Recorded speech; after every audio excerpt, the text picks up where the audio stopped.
Agents of Fandom podcast, and may the force be with you all. We got a very, very busy month of content coming up.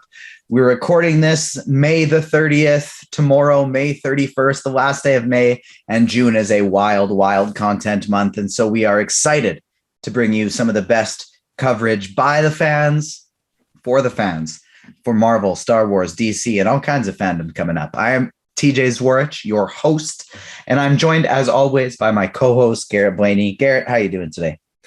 I'm doing good, and I'm doing really good, actually, because we've been away from each other for a little bit. We had a couple recordings, and you tested the waters with some new interns while I was away. So I gotta tighten up now I'm back, so that no one comes in and steals my job. Exactly. We got people. We got some hungry content creators with a lot of talent stepping in when we're not there, and yeah, it's definitely keeping us on our heels.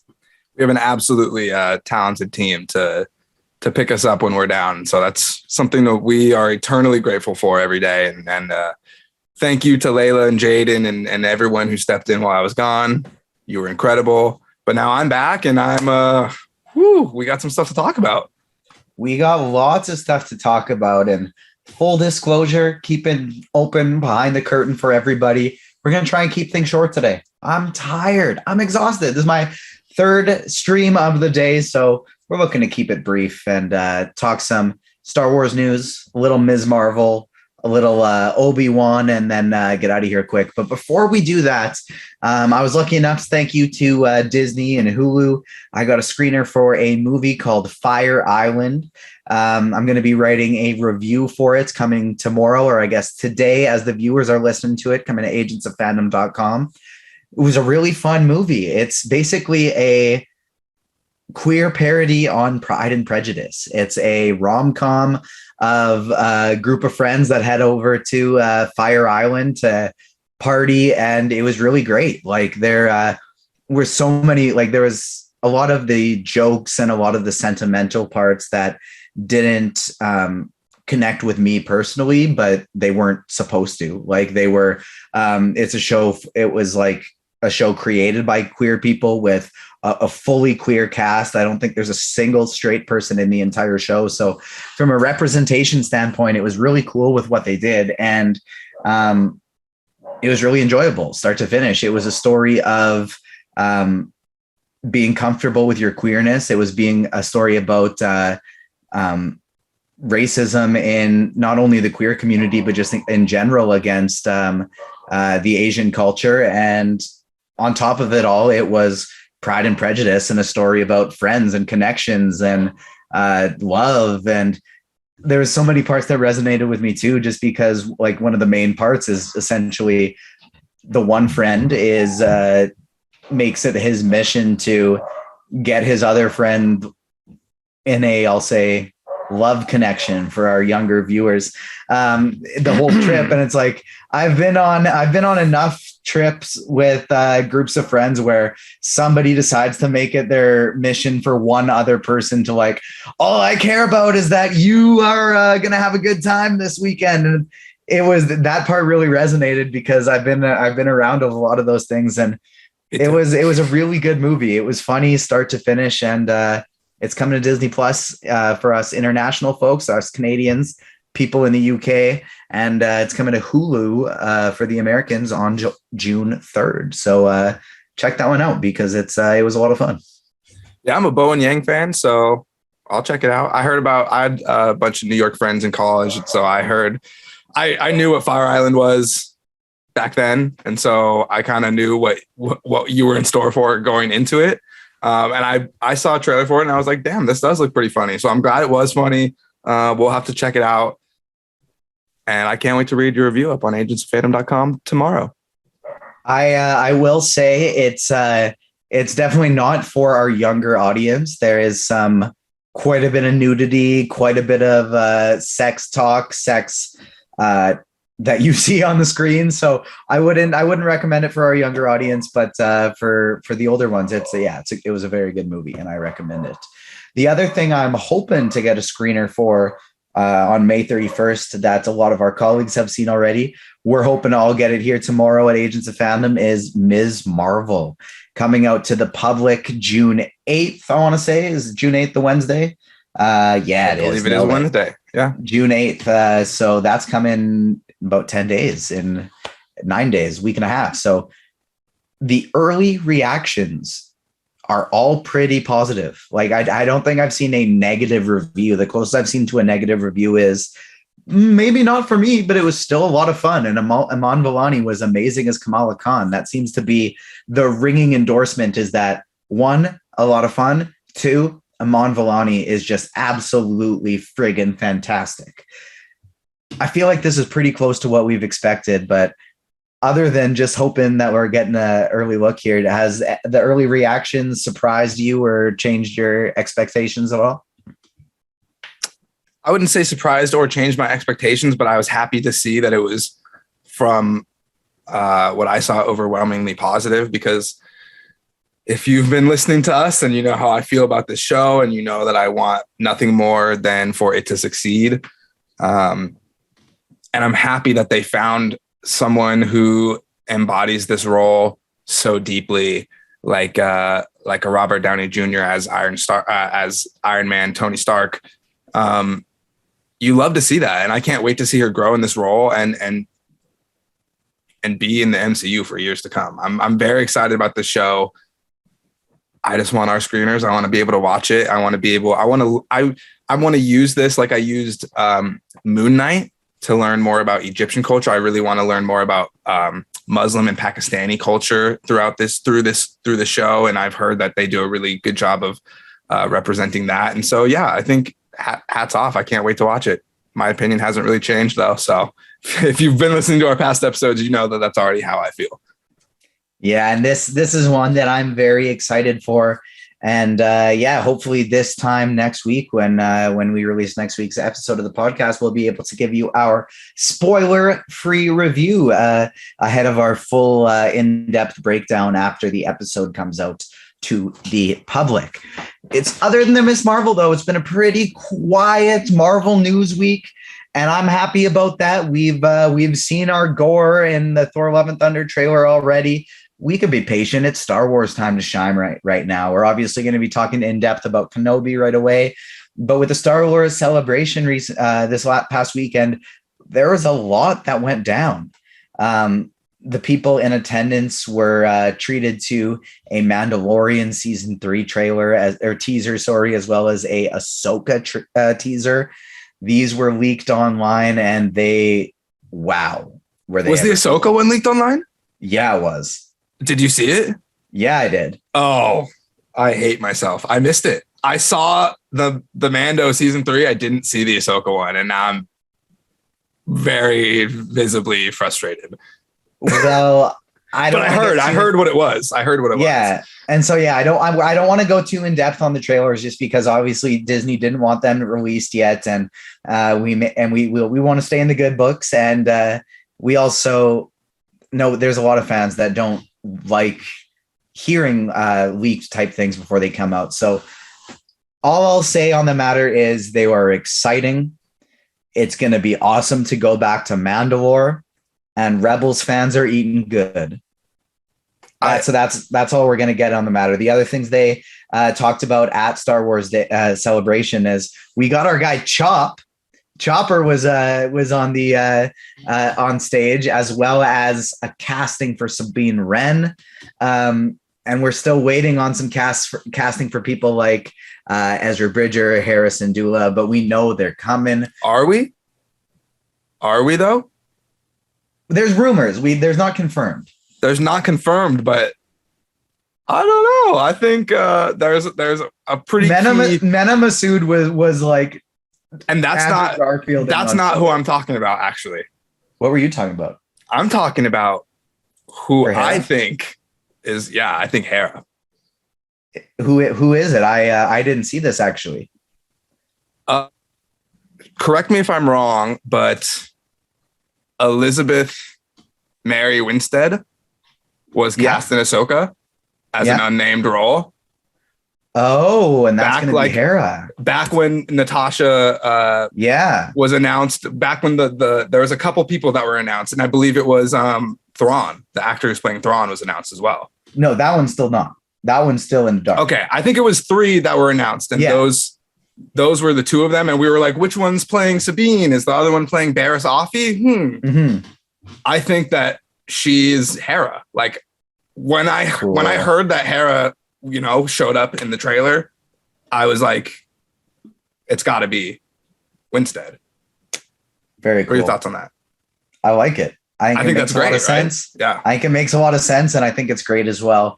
There's always parts of me that kind of hope that they use the same voice actors for the live action roles, but I know that doesn't always work out. And like part of the celebration, just getting to hear the voice actor who played Darth Maul just yell Kenobi at the top of his lungs, that just got me thinking, like, I really hope that they recast the live action Darth Maul and they give him a shot, because Sam Witwer. Yeah, Sam Witwer, just because he would do phenomenal. He had a big piece in Supergirl, and I liked him a lot there as well. And yeah, he's done a ton of voice work stuff all throughout Star Wars, and it'd be awesome to see him get to do some live action, because I think we'd get to see him get to do some cool Darth Maul stunts as well. I couldn't agree with you more. And our resident streaming agent over at Twitch, Connor is actually the one who like forced me to watch Clone Wars and Rebels in the first place years ago. And we talked about this very frequently. Yeah. It's exciting. It's all exciting to talk about. And on the note of Connor and streaming on Twitch, he streamed Jedi Fallen Order, and we got a sequel trailer, Jedi Survivor. This is really exciting because not only is this a phenomenal game, and we're happy about more Cal Kestis, but it's set approximately 10 years after Order 66, same time as Obi-Wan Kenobi, and same time as the Bad Batch Season 2 and the beginning of Rebels, which we got another trailer for, is Bad Batch Season 2 from the Star Wars Day. All this stuff is interconnecting, and I know you're a big Jedi Fallen Order fan, so among like games coming out, where does Jedi Survivor rank for you, and how excited are you about the potential connections to the Star Wars content we're about to see? Oh, that's actually a really good question. It might be, it's either 2 or 3. I can tell you that definitively number 1 is God of War Ragnarok,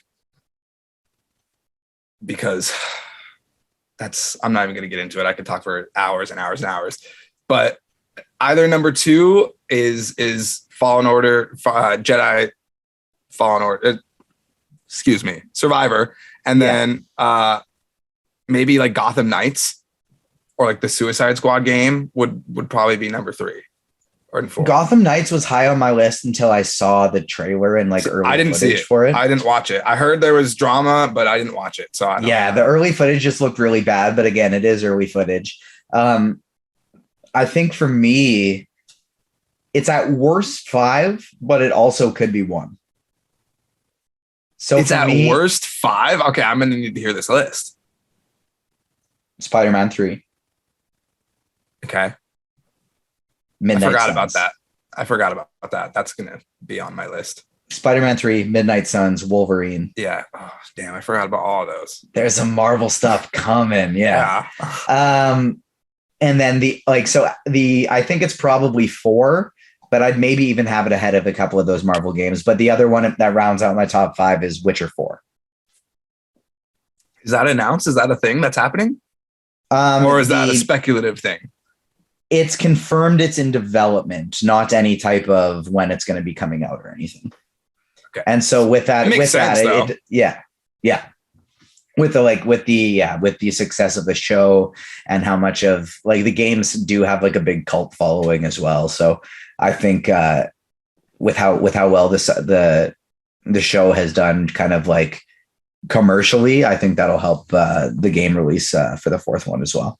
Have you played all of them or just the 3rd one out of curiosity? Just the 3rd one, because I was going to go back and play the other ones. They're older gens, except they're old gen stuff. And so like I could get them in certain parts, but I just figured it's not worth it. Okay. Because I want to do that at one point. I thought about when I went through like my rewatch for the next season, I was like, dang, I really want to play the games. And I looked up the whole history of them and everything. Where should I start? Blah, blah, blah, blah, blah. And it's like, oh, this is a PS2 game or whatever. And I'm like, okay, well, I'm not going to buy a PS2 to play this. But it was always on my mind, like, can I just play the third one and be good? Because that's what I did with God of War. Big time. You can. Okay. And you for sure can. And the other part that makes it so great is it picks up pretty much right after season 2. Oh, okay. Like the game, and so there's no spoilers for season 3. Like, I guess maybe mildly, but because I assume they're going to go in a different direction. The game has 49 different endings. Oh. It's either 49 or 43. I can't remember. So there are like 4 main paths. Once you're at 40, is there a difference really between 49 and 43? Like that's still a ridiculous amount. And there's there's 4 main paths and like 11 to 13 variations of each path, depending on which side quests you do. And it's super interesting as well because like for me, there's a battle of Kaer Morhen. And so for those who haven't seen The Witcher, Kaer Morhen is the home base of The Witcher, Geralt of Rivia. Henry Cavill plays him on Netflix. So there's the big battle of Kaer Morhen. And depending on the side quests you do, that changes the amount and which people come back to help you in the battle of Kaer Morhen. And the amount of people you have helping you and which people you have helping you impact which people die in that battle. Wow. I love that. So it's like, when I was playing the way through, Vesemir died, and I thought that was like a main part of the story. And I found out talking to 2 other friends who played it that Vesemir didn't die for either of them. Wow, that is awesome. By the way, Agents of Fandom, now a gaming podcast.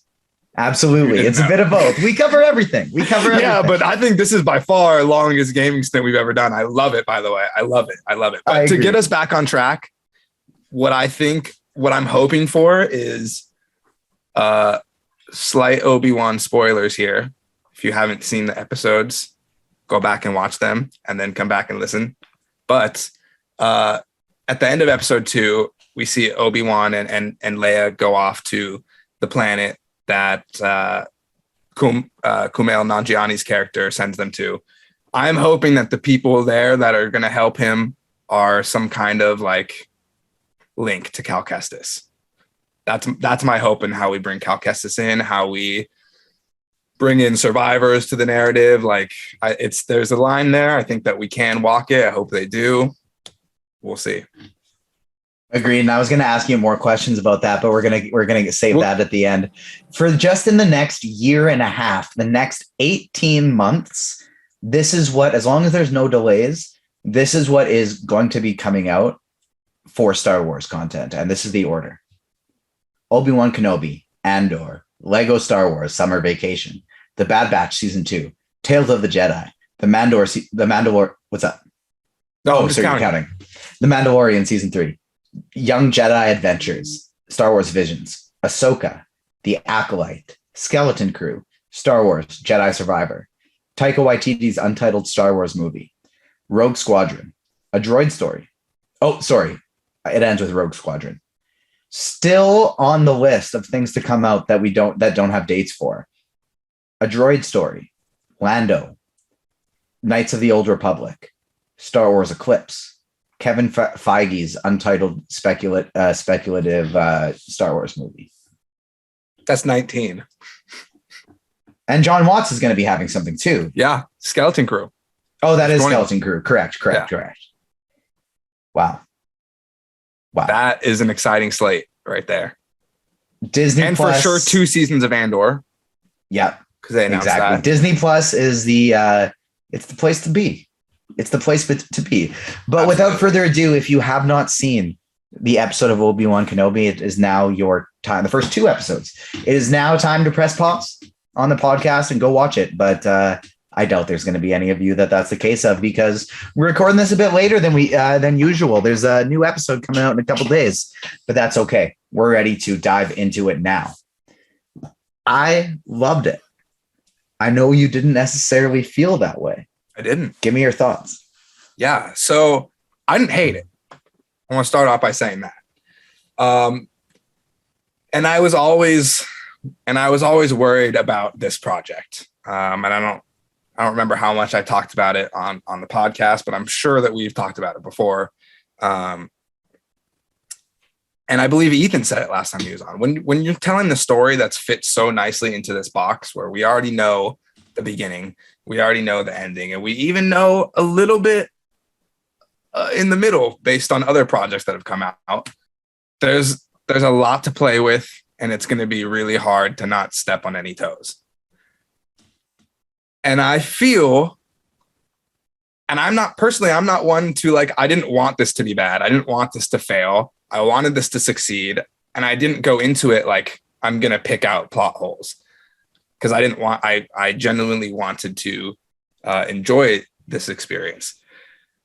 And then like, I feel like immediately plot holes like jumped out at me, and I didn't, maybe if there are plot holes, that's okay. We'll keep going. I'll watch. It doesn't distract me, but they like legitimately jumped out at me like, hey, this might not be right. And that was a little worrisome for me.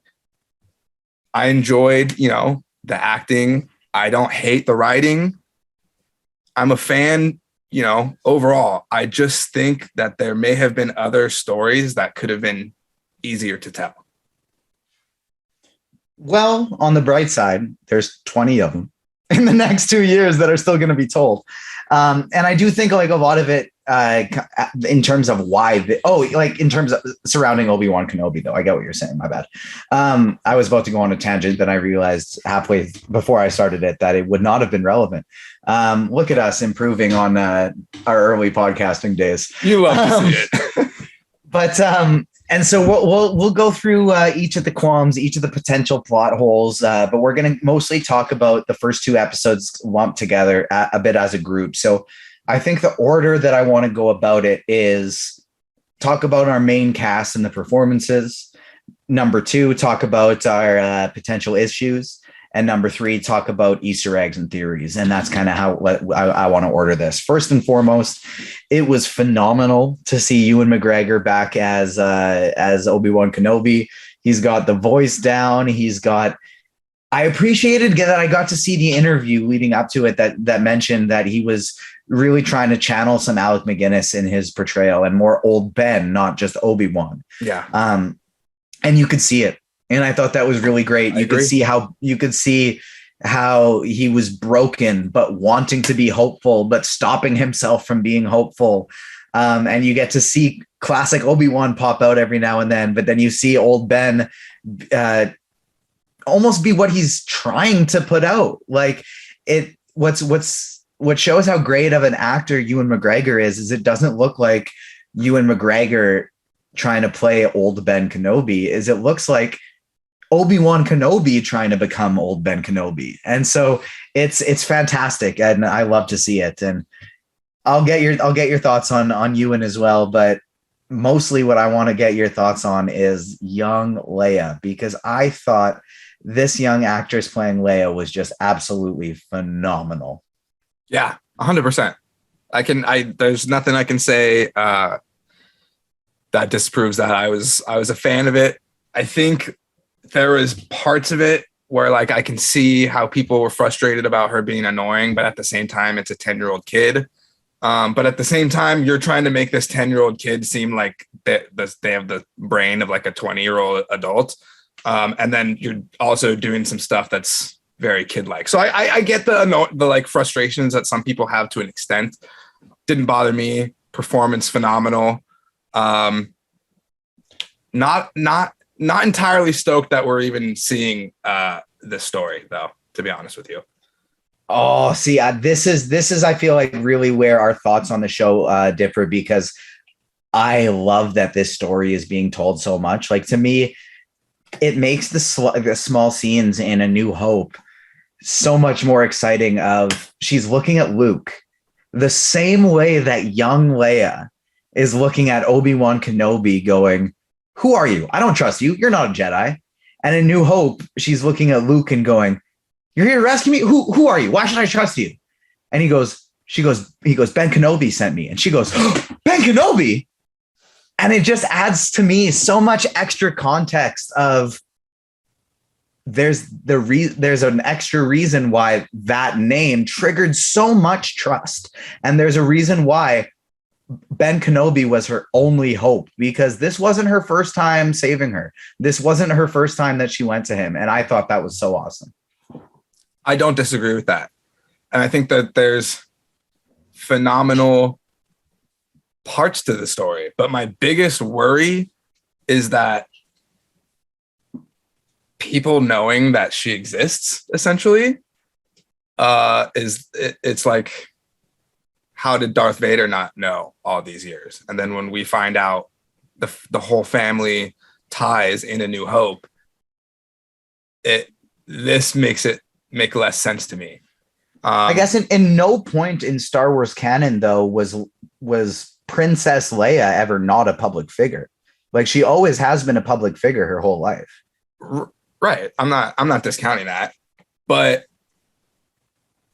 the whole hinge of Reva's plan is that essentially she knows how important Leia is in the grand, like, it's played off in the story as, oh, they fought together in the war. So like, I think he'll come out of hiding to save her kid, the kid, Leia. But in reality, we know that like there's only one reason he would ever come out of hiding to save Leia, and that's because she's the daughter of Darth Vader. And so if anybody else in the galaxy has that knowledge, how does Darth Vader not find that out?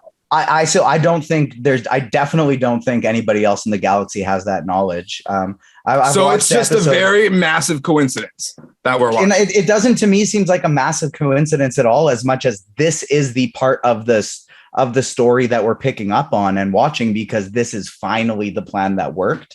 Like, I've watched the 2 episodes 3 times each now. I feel like they definitely don't imply at any point that she has knowledge of him being related to of her being related to Anakin in any way. But they do heavily imply of like, this finally was the bait that came him out. I had all of these trails. Now, finally, that led me to this because of Organa's old trace fighting for the Republic. And so it's not so much that this is a coincidence that it worked, but we're finally picking up this story because after the long search that she's been doing, this is the bait that finally worked, because it's exactly like the bounty hunter said. Can't believe you fell for this. Of all the people, like, I didn't know Jedis were this stupid. This was one of many plans that no one expected to work, and this was one of many traps that she laid out along the way. The only reason it did work was because of that connection, and I guess that's see where that point worries you for the future. No, that's my entire point, is that it all comes down to this massive coincidence that this girl that she has hired people to kidnap is actually Darth Vader's daughter. And that's really the only reason that he came out of hiding in the first place. Is this all just in this galaxy that we know everything is put together? The Force, like if you've watched Clone Wars and you've seen the like Force Planet episodes with the bad brother and the good sister and the father, like, you know that like the galaxy is like incredibly ordered. And this is like a very massive coincidence that this hinges but you only think that that's a coincidence because you have the knowledge that he's guarding Luke, that there are we all have the knowledge. Everyone watching the show, but the dark side does not. So that coincidence doesn't exist, because but it does as an audience member, and that's what I'm trying to say. Like, I feel like that, and this is always my worry about making this story in such a short box, in such a small box. Like, we had talked about it one time, and I had said, like, there's a left and a right where they can go, or there's like an upward path or like an outward path where they can talk about like the Cal Kestis stuff and the Order 66 stuff and relate to like Rebels. And instead they decided to go back more inside the box and like circle themselves like closer in. That's how I feel about it. Yeah. And see, I guess on that point is I just do really disagree with some of the Reva stuff. I do think there's potential continuity issues that we're going to get to, but the Leia stuff, I really don't view as one at all. Like, I don't really see that as a coincidence, because there is no attempted link for that. Like that's a story that it's not a coincidence. It's just the story they're telling. Like it's the main story still. Like it's not a different one. It's not it happens to be these two things. Like it's just his role is protecting, and therefore we get to see him protect those two people. There still isn't a link at that time to anyone else in the galaxy other than him and Organa and Yoda knowing about her existence. And so it's not a coincidence. It's just still the same continuation of the same story. And so that's kind of how I view that. Back on Reva, though, I think that Moses Brown playing her, Ingram. Oh my gosh. Ingram, sorry. Yes, Ingram. Moses Brown. Ingram. Moses Brown is a player for the Dallas Mavericks. Moses Ingram, oh my goodness. Phenomenal. She's amazing. Now, while we're on the note of plot holes, though, there's a couple things that we might as well just dive into now. One, something I'm seeing a lot of people online chatter about that personally doesn't bother me because I think this is a theme of what's being explored in the future of Star Wars, is her Force mind reading. It seems kind of sketchy of when she can do it, how she can do it, who she can do it on. But in the sequel trilogy, they also seem to be introducing kind of the Force interacts differently with different people, and it leads them to different abilities. We see that with Rey's healing and a few various other things. And so I think that's a way that they're going forward, is different people can manipulate the Force in different ways. And so personally, that one didn't bother me at all. What do you think about her abilities to read minds of even the Jedi? I mean, that doesn't necessarily bother me. I feel like if you poke hard enough, you can find instances of that in the past. Mm-hmm. What does bother me is just creating like Force powers out of nowhere. And that's something like the sequel trilogies did. Mandalorian continued it when Grogu healed someone as well. Mando. And I hate that. I'm going to be 1,000% honest with you. Like, it's cool. Like, if it had been a thing since the beginning, I say rip it, you know? But there's like so many instances of like past Star Wars history where if they just like had the ability to like Force heal someone, a lot of stories would have ended a lot differently. And like this like Force dyad that happens between Rey and Kylo, like, there's like a massively established history of like the Force and like people's relationship to it. I just feel like all of a sudden throwing out these new powers is just like weird. So in a very established universe. Not getting into the questionable aspects of the sequel trilogy, but just specifically the vacuum of creating new Force powers. I absolutely love it. And I do think there's precedent for it as well, whether it be the healing or the mind reading. What I love about it is it's a vast, vast galaxy with so much history that we've seen a very established small look of, like small corner of.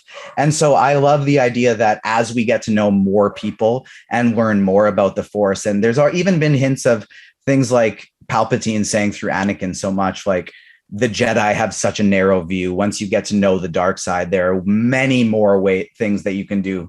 For example, using midichlorians to manipulate the life force. And so using just like, if the dark side can bring people back from the dead, I don't hate the idea of some healing ability in the light side and things like that. Of just, there are way more secrets in that have to do with the Force that we know about. And throughout the next 10, 20 years, we're going to be exploring them. So that's kind of how I like to view that. I don't disagree with you necessarily, but like, don't just like throw it in there and be like, oh, this was actually a thing all along.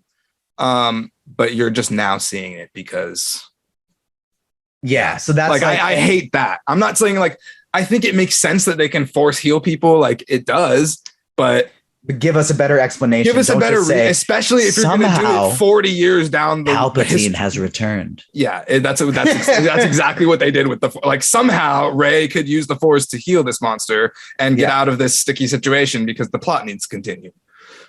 Like, if you give me a good reason for it, I'm okay. But like I said, we're 40 years down the line in this franchise. Like, you have to do better. And that's the only, like, I don't hate the show at all. I just have such high standards for Star Wars content because they have the capability for it. They have the minds for it. So I have a high bar, and when they don't reach it, I'm just going to hold the content to a high standard. And I'm not going to apologize for that. I love Star Wars. And so in the hands of Dave Filoni and Jon Favreau and Bryce Dallas Howard, I really, really trust Deborah Chow. I really, really trust. And so I wrote an article about this on agentsofandom.com. I wrote Obi-Wan Kenobi plot hole or foreshadowing. I think the prequels trilogy, due to some error, like the prequel trilogy, was less continuity other than the annoying emphasis on midichlorians. It really wasn't much continuity stuff as much as just dialogue writing was poor, I found. In the sequel trilogy, the constant director swapping and writer swapping, it was clear there was no plan, and we as fans, it was clearly see it. It's exactly like we talked about. Where did this dyad come from? Somehow Palpatine returned, blah, blah, blah. I think in these hands, I have a lot more confidence viewing untied threads, especially early on, especially when we have so many shows coming up, as things that are left untied for a reason and that are going to be explained, because I do trust these hands, these writers, these pens a lot more than the ones behind the sequel trilogy. I agree. I mean, I trust Dave Filoni almost as much as I trust Kevin Feige, but he's not the only person with keys to the car, and they're not infallible. You know, people make mistakes. People miss. Shows miss. Movies miss sometimes. You know, Thor: The Dark World isn't that great. It happens. I really sincerely hope that what the grievances that I have are resolved in the plot by the end of the show. And I think that there's ways to do it. I think what you brought up in your article is a good way to do it. And in terms of me, just like, you know, wishing that we just didn't get the Leia story, like, I don't hate that we're getting it. I just personally always wished that it went a different way. Like, I feel the same way with Luke. Like, you know, I understand he's on Tatooine. He has to be like watching Luke, but like, I don't really want to see Luke grow up, to be honest with you. Like, I don't really have any interest in that. There's other stories that you started to tell that I now have more interest in. There's also been a major public push in saying we're moving away from the Skywalker saga. We're moving away from the Skywalker saga. We're moving away from the Skywalker saga. And then they just brought us right back into the Skywalker saga. Well, and I do think we're getting so many different examples of that in the future, but I don't think you can tell an Obi-Wan story in this era without it being the Skywalker saga. I think that would open up a lot of potential other plot holes of like, wait, how did this person not see him if he wasn't in hiding all this time? I think it does have to be contained to do that. He's in Rebels. Again, and but until then, like, we know Ezra can't meet him before then, and Maul can't meet him again before then. So there's but you made an entire video game franchise about a dude who looks like a very popular actor set in the same time period. I don't know, man. And could still be coming. And maybe that's something that gets touched on in Fallen Order. Maybe that's here. We still don't know. That's TBD. Personally, I do love the Leia stuff, but I think that's just more of a subjective thing. The other two potential plot I think holes, since they gave it to us, like, I don't hate it like people do. Like, you know, I've enjoyed the performance. I think I love seeing a young Leia. I just simply wish they didn't tell the story in the first place. That's all I'm saying. Yeah. And so the other one that I want to get on revolving Reva still is two of them. One, while we're on Rebels, we might as well just touch this one. They either decanonized Rebels or the Grand Inquisitor isn't dead. My heavy money is on the second one. They're not decanonizing Rebels right now. I with would all agree with the that. potential stuff that's coming. And so we know the Grand Inquisitor isn't dead because we see him as Rebels begins. My potential question is, do you think A, he just survived this and he's going to be fine, hops in a back to tank, we don't hear about it again, and that was less of a storytelling tool to show him dying and more of a storytelling tool to completely sever the bonds between Riva and the Inquisitors? And so is that the case A? Or do you think the Grand Inquisitor is less of a singular being and more of a clone created person that was maybe imprinted in the Jedi Order from Palpatine to begin with, as in the Royal Guard, and he's kind of some type of clone being that's just going to be, all right, here's our next one, here's our next one, here's our next one.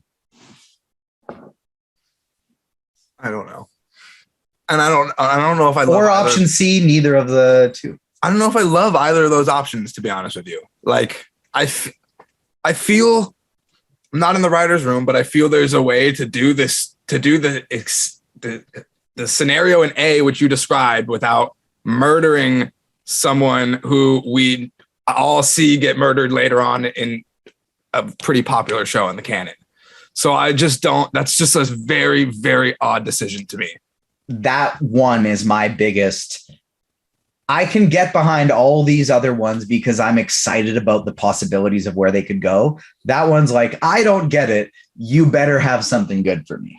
Yeah. Or like there's another Inquisitor. There's like another woman with like tentacle, like short little tentacle hair. Like why not have just her be the one that gets wrecked? I don't understand, you know? Yeah. Like I feel there better be if there's a good reason, like, okay, looking back, hindsight's 2020. It is what it is. But if there's not a good reason, then just what the hell, man? There's literally just no reason for this. Yeah, there better be a reason for the wrecking. Otherwise, that's going to be one of those things that I'm like, all right, I'm not sure about this. The other one that some people are upset about, and to me, this opens up a lot more enjoyable of theories, is Riva, the third sister, knowing that Darth Vader is Anakin Skywalker. Now, there's a few options as to how she could have done this as well. One, maybe she could have been part of the Jedi Order. Maybe she was one of the younglings that got away. She has a ton of abilities. She was a Force user. She was living in the gutters, is how they word it. And so, if she was on the run after seeing Anakin Skywalker slaughter a bunch of younglings, that would make sense as to how she could know about it. And I do think that's the most likely scenario. However, to me, where that one kind of falls apart is it doesn't explain to me why she would be following Vader and why she wants Kenobi dead and captured so badly. Because she clearly has a drive, an animosity for Kenobi. Mm-hmm. And if it was just to get up in Vader's ranks, where that doesn't add up to me is if she's a Jedi youngling, why isn't she also hate him? Why doesn't she hate Vader? And now maybe she does. Maybe this is her way of getting, maybe if she thinks she could capture Kenobi, get close to Vader and take him down. I don't know. Maybe that's a very Sith thing, right? Like, yeah, the only way I hate working for you, I have to kill you and overthrow you. I have to become your number two so I can kill you, kind of thing. So that could be a possibility. I think that's the most likely. Another thing is like with her mind reading, maybe when she said Lord Vader and she felt Obi-Wan's surprise because he can't contain his emotions through the Force like he used to be able to. Maybe she was able to clue into him and read his mind that Anakin's alive, and then she just was spot on. But to me, the scene didn't speak to that. I would agree with that. Yeah.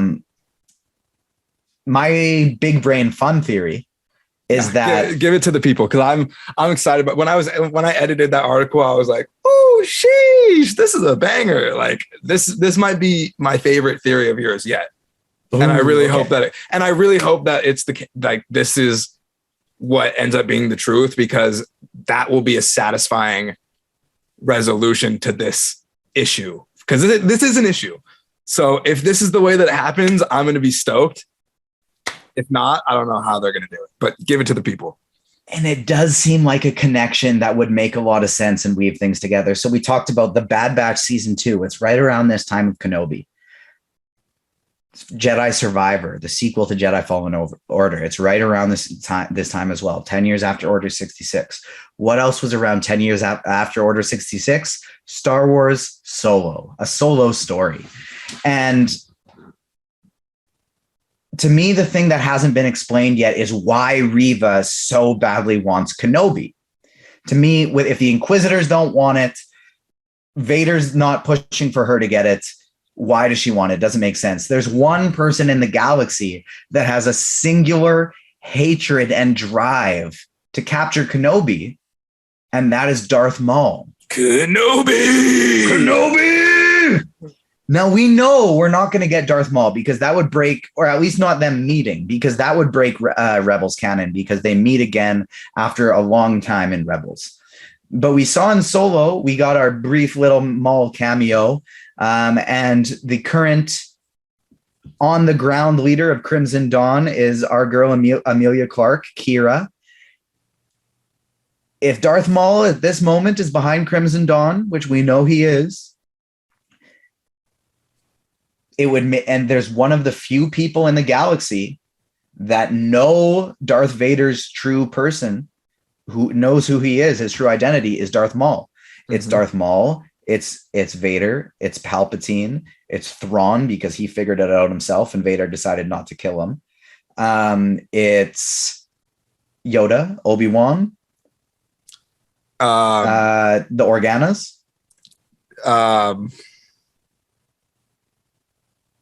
That's pretty close to it. There's oh my gosh, his general in the Clone Wars. Yes. What is his name? Annoying guy Cushing. with the triangle head. Cushing. His last name, yeah. Yeah. Tarkin. Yes, Tarkin. Yes. Moff Tarkin. Thank you. Him as well. So very, very small list. And there's been lots of Darth Vader lore as well, where other people have found out and he's just immediately slaughtered him. So chances are he doesn't know she knows. That seems unlikely, unless she had some powerful allies, such as Crimson Dawn and Darth Maul. I think it makes a lot of sense. I think we could maybe see a Maul cameo, even though they've denied that heavily. And there's been weird stuff with the actor who was playing him in live action. And so I think they want to separate. So who knows there?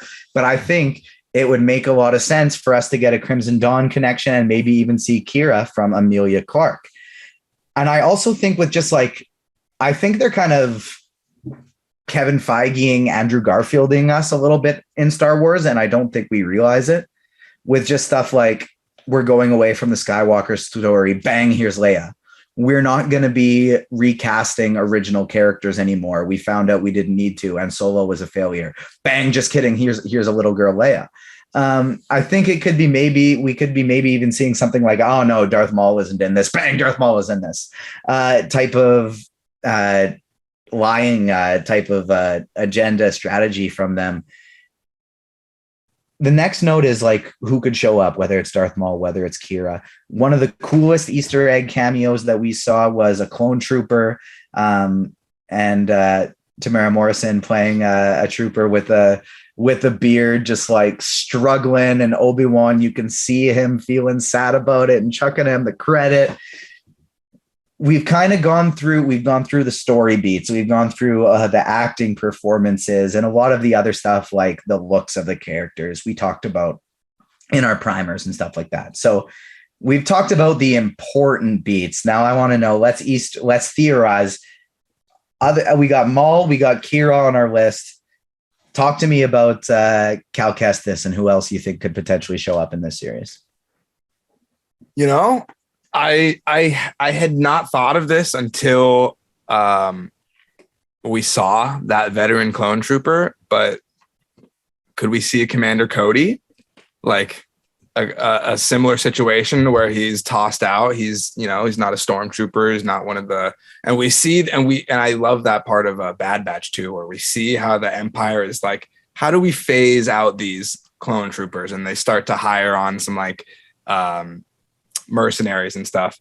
So that would be a cool little, and let's let Tem play all the clone troopers that he can. Like, let's be honest, we need a Rex. We have to have a Rex. If we don't get a live action Rex, then I'd love to see Rex in this show. I love what if we just get the Bad Batch? What if the Bad Batch are with the crew that he gets sent to? What if that's the crew? Like, there's so many potential different. Logistically, I don't know if we ever get a live action Bad Batch. Fair.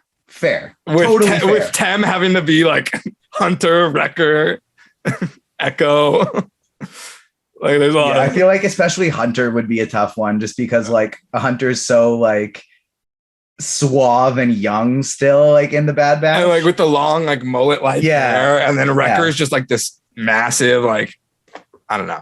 Logistically, there could be problems, but I would love to see it. Like, let's be honest. Or like a mention of them, even I think would be super cool. Yeah. You never know. There's things like Ahsoka as well. She could be popping up. We don't know what she's up to at this specific moment.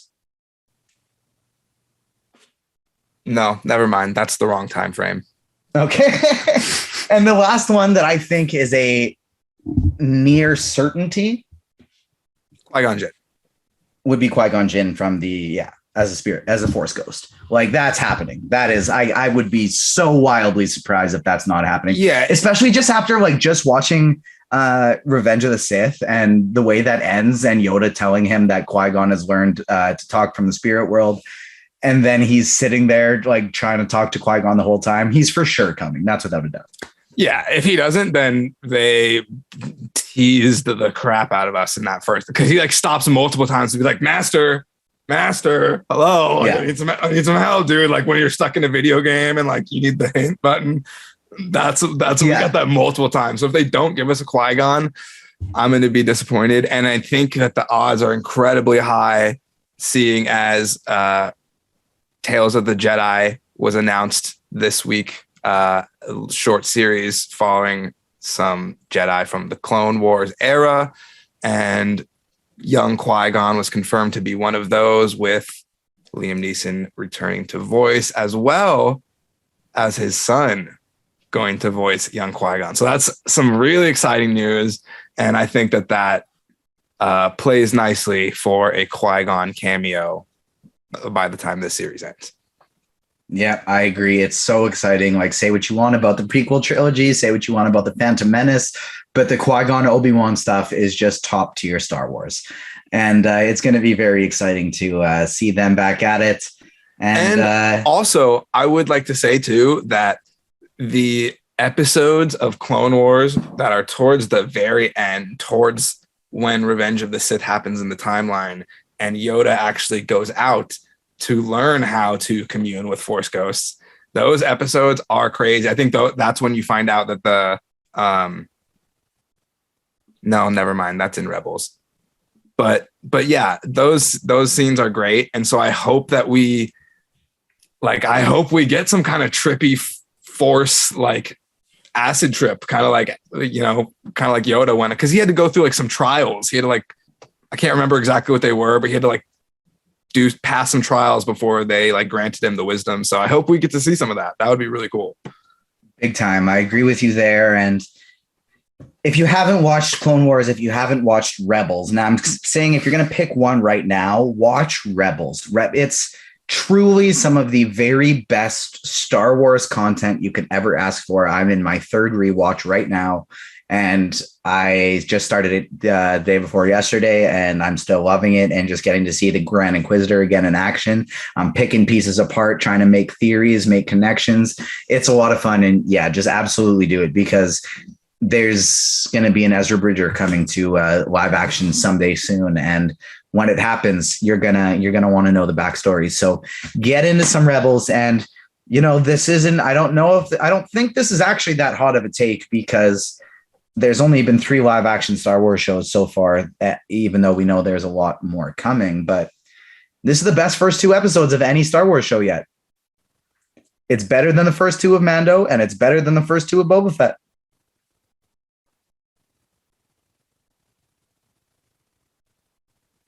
I got him thinking about it. You like to see it, even just considering it. What does that really say, though? I've loved all of them.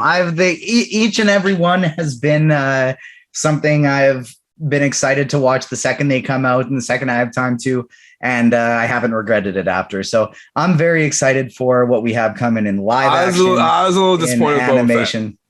Fair. I wasn't, and I feel like I'm in the minority here that wasn't. Yeah. But just like personally, I just absolutely loved it. But you also, I feel like, are so easy to please. I'm not. It doesn't take much to make you happy. I'm not that difficult to please. Like, to me, as long as they like CGI stuff never bothers me. Yeah. As long as I don't get easily wrapped up on things like the Book of Boba Fett. So what bothered so many people was, why is this called the Book of Boba Fett when it's about the Mandalorian at the end? Like, I could not give 2 shits about the name of the show. It's an expanded universe. I love seeing all my favorite characters. And so for that, it was just like, for me, as long as the story that they're attempting to tell gets wrapped up, then that I'm usually pleased. If I'm entertained and then that happens, I'm usually a happy man. There was a little bit of cheekiness at the end of Boba Fett with an entire episode dedicated to Mando and I say good. Ahsoka and Luke and Grogu. And I loved watching it. Don't get me wrong. I loved watching it, but I feel like I wasn't 100% satisfied with the Boba Fett story. I feel like maybe could have used those minutes to wrap those things up, but it is what it is. Overall, I loved, I'm not going to not watch it. And I didn't finish my 45-minute episode and like chuck my remote at the TV. So we're like, at the end of the day, it's Star Wars. It's a galaxy far, far away. We need to not get as wrapped up in these things as we do. Like, we might have our problems, but at the end of the day, just enjoy it, man. That's the big thing. Is like, we're fans, right? We're fans here, you and me, and like, we got to tell it like it is. So like, at the end of the day, if you enjoy it, love it. If you don't enjoy it, tighten up and, try again on the next one. It is what it is. Yeah, it's an important line as critics from a media outlet. It's important to think critically and to review stuff and to hold the things you love to high standards so that they keep achieving and meeting those standards. But at the same time, it's also a fine line because we have to find the balance of what is produced is what's here. And in every situation in life, whether it's content or something that life gives you, you have no control over the situations. You only have your control of your attitude over the situation. So you always want to make sure you're thinking critically, but also just making sure you're finding time to enjoy it as well. And we're going to have all the opportunities to do that with Marvel content, Star Wars content, and a lot more, because we got more episodes of Kenobi. We got more episodes of Ms. Marvel, and that's just the near future. We got a lot more big stuff coming for these 2 shows alone. We got fun collabs coming. We got some friends from comicbook.com. We got some friends from Streamer. And we got some friends from the Cosmic Circus who are all going to be joining us for within the next month here. So big things, exciting stuff coming. So make sure you stay tuned. Also, real quick, one more thing before I jump off my soapbox. But even regardless of if you like the project, you don't like the project, there are way more people that worked on this project than you realize, who did costumes, who did sets, who did music, who did editing, and like, their work deserves to be praised regardless of how you feel about the outcome. So props to cast, crew, everyone involved in all these shows, making our dreams come true. We all love watching this stuff, and there's a lot of people who put a lot of hard hours behind it, and that should always be celebrated. I agree with you. And if anyone bullies the actress playing young Leia, I will personally find you and hunt you down. Reva, or any of them.